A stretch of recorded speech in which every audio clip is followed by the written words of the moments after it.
Aujourd'hui, je vais vous transmettre ces 10 choses que mon dentiste m'a appris.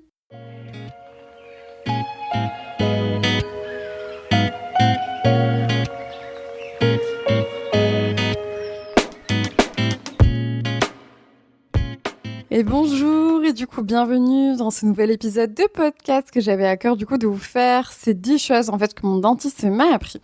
Alors pourquoi je vous fais cet épisode de podcast aujourd'hui ? Déjà, je ne sais pas si ça s'est entendu dans les derniers épisodes ou pas. En fait, je me suis lancée dans un traitement d'aligneur. Donc je saute un peu, j'ai l'impression par moment. Donc c'est tout récent, ça fait même pas un mois donc j'avais anticipé un peu en enregistrant quelques épisodes, mais là les derniers que vous avez eu, je les ai enregistrés avec mes gouttières. Et en fait c'est en parlant avec mon dentiste où je me disais mais c'est vrai qu'en fait il y a plein de petites choses que la majorité des personnes ne savent pas parce qu'on ne l'a pas appris et qui pour autant sont importantes. Et donc ça m'a inspiré cet épisode de podcast parce que ce podcast a aussi vertu à vous apprendre des choses au niveau santé. Donc aujourd'hui, on va voir 10 choses que tout le monde devrait savoir, mais si vous ne savez pas, ne vous inquiétez pas, il n'y a pas de souci. En fait, c'est des choses que vous pourrez savoir suite à cet épisode et potentiellement changer. Je dis ça alors que déjà le premier point, clairement, je le fais pas.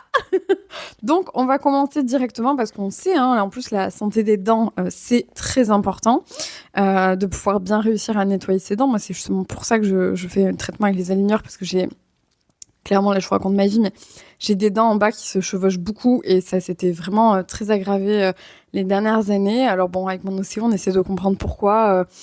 Pour le moment, on n'a pas forcément encore compris parce que oui, les dents peuvent jouer aussi sur la posture. Mais bon, bref, là, je suis en train de vous faire tous les points en un. Mais c'est important, d'avoir une bonne hygiène bucco-dentaire et d'aller faire, Maïté, tu vas refaire un point. Oh, je suis en train de tous vous les faire. Je me tais. Allez, on est parti. Parce que sinon, je vais tous vous les faire comme ça en 2 secondes. Donc, le premier point, c'est qu'en fait, normalement, quand on se brosse les dents, il faudrait pas se rincer la bouche. Il faudrait laisser le dentifrice pour qu'il ait encore une action. Mais moi, je trouve ça dégueulasse, en fait, j'arrive pas. Déjà, le dentifrice, je galère à chaque fois à trouver un dentifrice dans lequel le goût ne m'écœure pas trop, parce que moi, franchement, le goût du dentifrice m'écœure et me donne la nausée. Mais clairement, j'ai besoin du dentifrice pour nettoyer mes dents.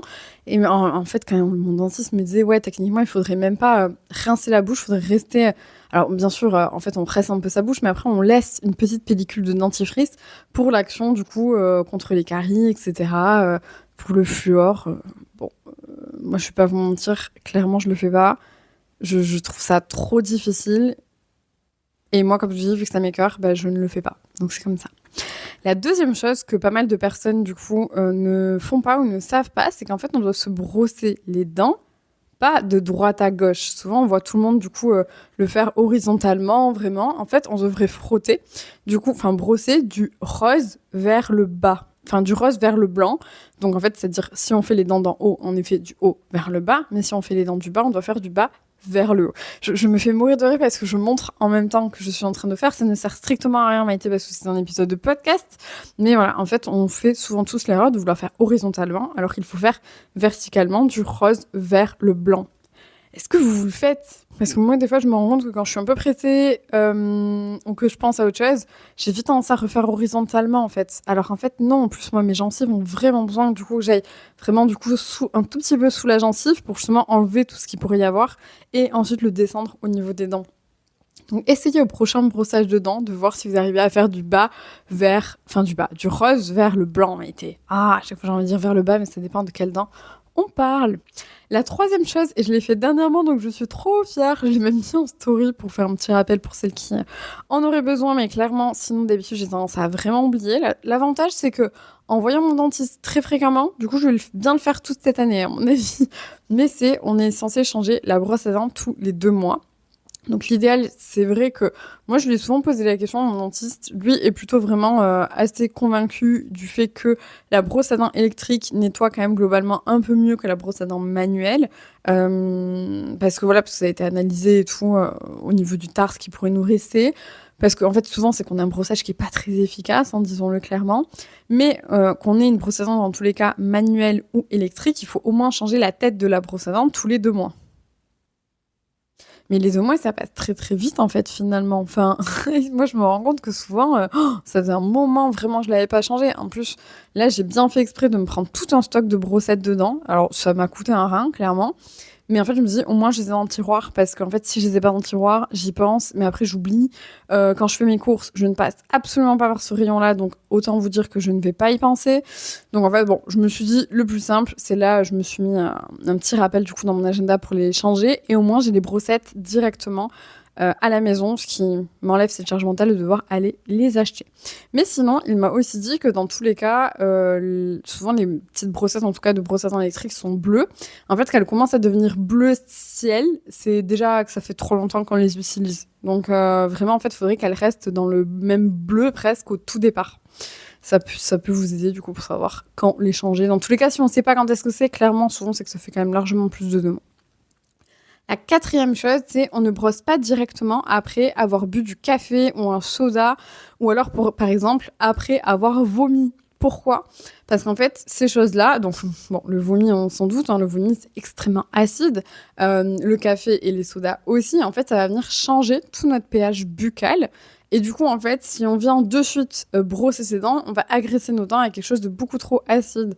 Donc l'idéal serait d'attendre au moins 30 minutes après du coup une consommation de café, de soda ou après avoir vomi, avant de se brosser directement les dents. Moi, c'est vrai que il me le disait quand j'avais ma pathologie plus jeune, où c'est vrai que malheureusement je vomissais beaucoup. Et en fait, moi c'est pareil, ça m'écœurait, donc je voulais me laver les dents. Et en fait, j'étais déjà en train d'abîmer un tout petit peu mon émail. Et heureusement, du coup, il me l'avait dit à l'époque. Et du coup, j'avais fait ce truc de me dire, ok, je dois quand même attendre au moins 30 minutes avant du coup de me brosser les dents. Pour l'histoire du café, du thé, des sodas, moi j'avoue que j'en consomme pas proche des repas. Déjà, ça c'est autre chose, ça n'a rien à voir avec le dentiste. Mais si vous consommez du thé et que vous faites souvent des carences en fer, en fait le thé inhibe l'absorption du fer.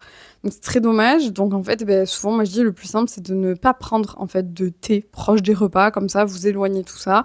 C'est très bien. Et du coup, si c'est plus loin d'un repas, comment dire, du coup, je peux attendre beaucoup plus facilement 30 minutes avant d'aller me brosser les dents.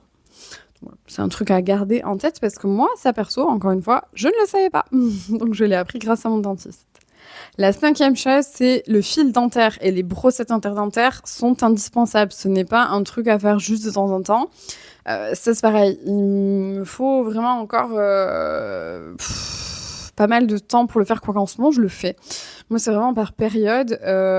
Mais c'est vrai que du coup, le fil dentaire pour vraiment passer entre les dents, parce qu'on a beau avoir bien brossé ses dents avec sa brosse à dents, il peut toujours rester des choses, des aliments en fait entre les dents. Le cure-dent, c'est pas une bonne idée, clairement. Pourtant, tout le monde presque a tendance à aller prendre un cure-dent. Mais en fait, il faudrait toujours avoir un peu de fil dentaire ou du coup les brossettes. Moi, j'avoue que les brossettes, j'aime pas le concept des brossettes. J'ai pas un écart de dents assez important. Même si je sais que tout le monde me dit oui, mais il en existe des plus petits et tout. Moi, ça me saoule. Le fil dentaire, par contre, je le prends jamais mentholé parce que, encore une fois, ça m'écarte.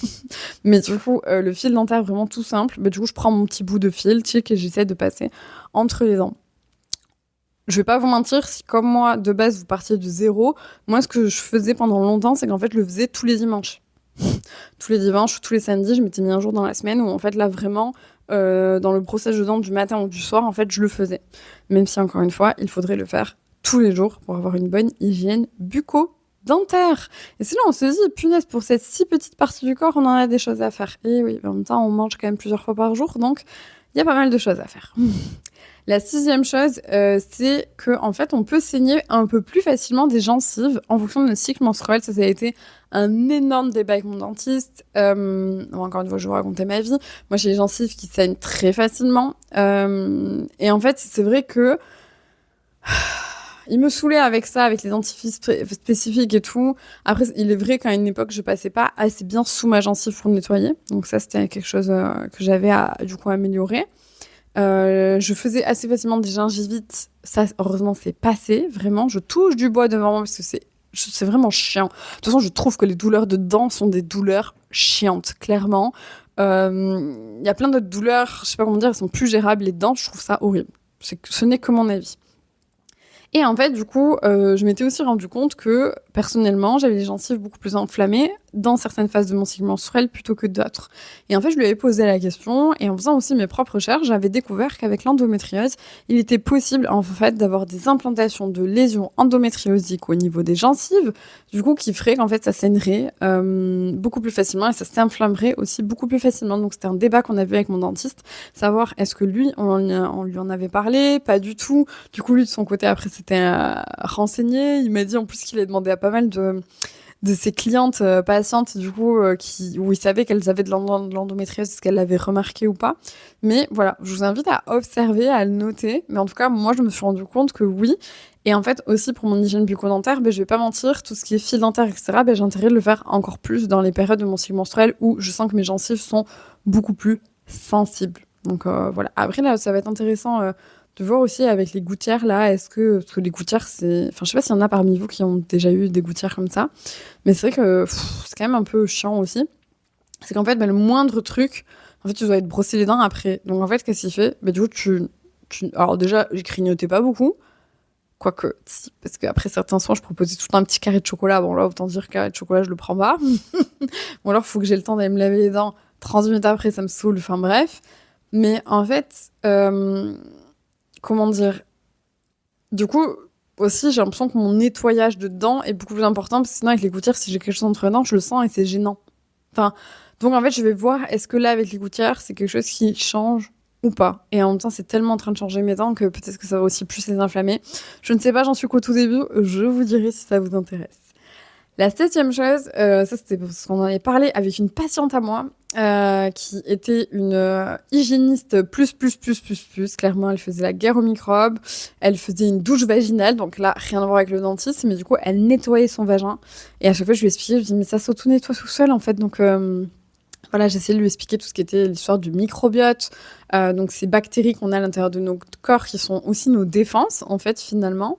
Et elle, à chaque fois, elle cherchait à tout le temps les éliminer. Et je lui dis, mais en fait, on a un microbiote vaginal de base qui est là pour nous défendre des infections. Donc, en fait, si vous passez votre temps à les nettoyer avec des savons, en plus, enfin... Clairement, vous venez mettre des trucs à des endroits où ça ne devrait pas être. Et puis, c'est des muqueuses, donc ça absorbe tout. Je lui dis, mais en fait, vous abîmez toute votre flore. Et c'est vrai qu'en fait, elle c'est pareil. Mais en parlant, en fait, je me rendais compte qu'avec la bouche, elle faisait exactement pareil. Elle faisait des bains de bouche quotidiens. Et après, en fait, elle m'expliquait, elle me disait, oui, mais qu'elle avait justement des problèmes avec les odeurs de ses muqueuses. Et en fait, malheureusement, cette femme, du coup, elle n'a pas de pathologie qui fait qu'elle peut avoir du coup des odeurs. C'est en fait par elle-même, elle s'est tout déséquilibré petit à petit, en fait. D'où la création de ces odeurs, parce que du coup, elle a abîmer toutes les bonnes bactéries qui sont censées les défendre. Donc non, les bains de bouche, c'est absolument pas quotidien parce que ça déséquilibre justement notre flore buccale. Les bains de bouche, c'est à faire seulement, du coup, sur conseil de votre dentiste pour un temps imparti. Ça peut être après des opérations ou si jamais il y a eu des moments où vraiment vous aviez des infections. Et vraiment, enfin, voyez quel bain de bouche avec votre dentiste, parce que c'est pareil, j'ai l'impression qu'il y en a qui sont différents. Il faut quand même bien les diluer. On ne veut pas désinfecter notre bouche. Ce n'est pas possible. Donc non, les bains de bouche, on oublie, sauf sous conseil de votre dentiste. La 8e chose, c'est ce que j'avais commencé à vous dire au niveau du du début de cet épisode de podcast, c'est que le détartrage, c'est au moins une fois par an, voire plusieurs fois par an, si jamais on en a besoin et qu'on fait beaucoup de tartre, mais aussi pendant la grossesse. Et oui, parce que la grossesse, ça change pas mal de choses, du coup, au niveau de vos dents. Vraiment, tout bouge beaucoup plus vite, donc n'hésitez pas à faire vos examens chez votre dentiste. Et le détartrage, oui, faut se le noter, une fois par an. Je ne sais pas pour vous si c'est facile ou pas, parce que moi, c'est vrai que mon dentiste, à chaque fois, je lui dis, mais en fait, le temps que j'y pense, que ça fasse 1 an, et qu'en fait, du coup, je prenne un rendez-vous, qu'on trouve un créneau où lui, il est dispo et où moi, je suis dispo, mais en fait, ça fait vite, des fois, un an et demi, en fait. Donc, je lui dis presque, en fait, ce qu'il faudrait que je fasse, c'est que quand je sors du détartrage, je reprenne rendez-vous. Comme ça, c'est bon, c'est fixé dans 1 an. Et moi, si on prend certains jours, il y a quand même peu de probabilité que je doive décaler le rendez-vous. Mais voilà, le détartrage, une fois par an. Voilà, mais c'est pas un truc que j'adore, mais encore une fois, j'adore pas parce que j'ai un problème de dents qui se chevauche, donc je pense que c'est ça qui joue aussi. Mais c'est ultra important pour que nos dents puissent durer plus longtemps. La 9e chose, c'est que justement notre bouche est en lien avec notre posture et vice-versa. C'est-à-dire que notre posture peut influencer du coup notre bouche et la position de nos dents. Alors je ne suis absolument pas experte sur le sujet parce que clairement, moi, tout ce qui était maxillofacial, donc cette spécialité de la kiné où on vient travailler tout au niveau de la mâchoire, etc., du positionnement de la langue, etc., ce n'est absolument pas mon dada. Ça me saoulait. Ça ne m'intéresse pas. Bon, mettre mes doigts dans la bouche de quelqu'un, ça m'écoeure. Ça m'écoeure. En fait, je sais pas, j'ai peur que la personne, elle me morde. C'est pas mon truc. Alors, ça fait rire pas mal d'amis à moi kinés. Parce que chaque fois, ils me disent, mais en fait, tu t'occupes de la rééducation périnéale. Donc, tu mets tes doigts dans le vagin et parfois dans l'anus s'il faut. Ça ne t'écoeure pas. Par contre, la bouche, ça t'écoeure. Je suis là, ouais. Ouais, mais on est rempli de contradictions, hein, c'est comme ça. Mais il faut savoir que du coup, toutes nos dents et notre bouche et le fait de serrer la mâchoire influencent notre posture. Mais aussi, du coup, je vous le dirais, les personnes qui ont tendance à faire du bruxisme, donc à serrer les dents souvent, ont souvent des périnées dits hypertoniques, donc des périnées qui ne se relâchent pas. Donc on pourrait aussi dire que votre périnée a un lien avec votre mâchoire et vice-versa. Donc c'est bon à savoir, et c'est pour ça qu'au début de l'épisode, moi je vous disais que vu que mes dents bougent beaucoup, on est en train d'essayer de voir quand même pourquoi, du coup, elles auraient autant bougé en 2 ans, alors que pour autant, ma posture n'a pas l'air d'avoir tant changé que ça. Mais bon, on va élucider un peu ce mystère, parce que moi, en effet, le but, là, c'est de les réaligner pour réussir à mieux les nettoyer, parce que l'esthétisme, clairement, je m'en fiche, en fait. Enfin, elles sont pas si... Enfin, c'est pas si moche. Mais en fait, c'est plus pour les nettoyer où ça devenait beaucoup trop galère et du coup, j'enchaînais trop de gingivite. Donc, au bout d'un moment, il fallait s'en occuper. Mais si vous avez des problèmes de bruxisme, n'hésitez surtout pas à consulter du coup votre kinésithérapeute ou ostéopathe qui est spécialisé là-dedans. C'est fascinant. On a plein de choses à apprendre, comme le fait que notre langue doit être au palais, elle ne doit pas être en bas, sinon elle pousse les dents. Enfin bref, c'est un monde. Comme la rééducation périnéale, mais ça, c'est un autre monde que je connais un peu moins, qui m'intéresse, mais je vais pas me spécialiser non plus, quoi, clairement. Et la 10e chose, c'est justement que la langue doit être au palais et on doit tout le temps respirer par le nez et non pas par la bouche. Et pour autant, j'entends de plus en plus des personnes qui travaillent beaucoup dans cet univers-là qui me disent qu'il y a un gros problème avec énormément d'enfants aujourd'hui qui sont des respirateurs buccales, donc qui respirent par la bouche et non pas par le nez. Et donc c'est un grand problème sur plein d'aspects. Mais aussi du coup pour le palais, pour du coup certains les problèmes de succion qu'il peut y avoir au moment de l'allaitement aussi, même la digestion de certaines choses. Enfin, vraiment, c'est tout un monde et c'est juste fascinant. Moi, le truc de la langue au palais, c'est vrai que c'est pareil, je l'avais appris et j'étais là, mais en fait, est-ce que ma langue est au palais? Je m'étais jamais clairement posé la question. Et pareil, le fait de respirer exclusivement par le nez, mais à chaque fois, ça me fait rire parce que c'est ça, avec mon autre casquette du coup de prof de yoga, c'est vrai que dans le yoga, on nous le dit, on doit respirer exclusivement par le nez, autant à l'inspiration qu'à l'expiration. Et moi, c'est vrai que ma prof me corrigeait beaucoup parce que c'est vrai que moi, j'ai plus souvent tendance à expirer par la bouche. Parce que j'ai l'impression que les expirations longues, profondes ou de soupirer bouche ouverte, en fait, des fois, ça m'aide. Ça m'aide à me poser. C'est pareil, je suis quelqu'un, j'adore bâiller et je vous dis ça et je me connais, vu que j'ai dit le mot « je vais bâiller ». Voilà, pardon, parce que je savais que j'allais du coup terminer par le faire. Et en fait, du coup, c'est vrai que le yoga, sur ça, moi, m'a beaucoup aidé de prendre conscience que c'est important de respirer exclusivement par le nez. Et c'est pareil, je pourrais donner d'autres conseils, mais là, on bifurque Maïté. Mais le fait de bien prendre le temps, de bien nettoyer son nez pour réussir à bien respirer, de prendre aussi conscience que si une narine est bouchée, du coup, ça peut avoir un impact aussi sur votre énergie du coup du jour. Ça peut avoir plein d'impacts. Donc, en fait, c'est important de s'occuper, en fait, finalement, de toute cette zone, en fait, un peu orofaciale. Et il y a des tips tout bêtes, comme peuvent être, du coup, de se laver le nez, clairement. Et pas se laver le nez avec les trucs là, vous savez, qui vous balancent des trucs de mer là vers l'arrière et que ça part dans les sinus. Moi, j'ai tout le temps patiente. Si vous devez nettoyer votre nez, en fait, il faut faire sortir ce que vous n'avez plus besoin. Parce qu'on a des petits poils au niveau du nez qui sont là pour empêcher que plein de choses peuvent rentrer dans notre nez, mais du coup, il faut les faire sortir. Et c'est dommage. Il y en a qui me disent, ouais, mais après, je l'avale. Ouais, du coup, si ton système digestif fait à bosser, c'est un peu dommage. Enfin, j'espère que ta vésicule biliaire, elle fonctionne bien pour que du coup, la bile puisse venir, du coup, faire son rôle un peu antifongique. Mais c'est vraiment... Du coup, dommage de ne pas en profiter, juste avec du sérum Phi tout basique, et celles qui sont mamans connaissent, parce que généralement, quand on a des enfants, on connaît le sérum Phi. Juste moi, les pipettes, j'en ai tout le temps, j'en ouvre, bim, je le mets dans le nez, je me mouche et du coup, je fais sortir ce qui a besoin de sortir. Et du coup, en plus, j'humidifie un tout petit peu mon nez, ça fait jamais de mal. Pareil de l'autre côté. Et si je sens que je suis vraiment plus enrhumée, j'utilise aussi le Rhino Horn. Si vous ne voyez pas ce que c'est, vous pouvez taper sur Google. C'est comme une sorte de petit arrosoir qu'on vient du coup utiliser en mettant de l'eau et du sel ou du sérum Phi si vous l'avez directement en bidon. Moi, j'achète en pharmacie. Et du coup, en fait, on vient faire passer en fait complètement ce sérum Phi d'une narine à l'autre dans une position bien spécifique, etc. Et ça permet de bien nettoyer le nez. Donc, si vous faites des allergies, si vous avez des problèmes respiratoires, si vous tombez souvent malade, en fait, c'est un truc indispensable. Moi, je l'ai dit dans mon challenge, booster son immunité, là, qui a été terminé parce que c'était au mois d'octobre.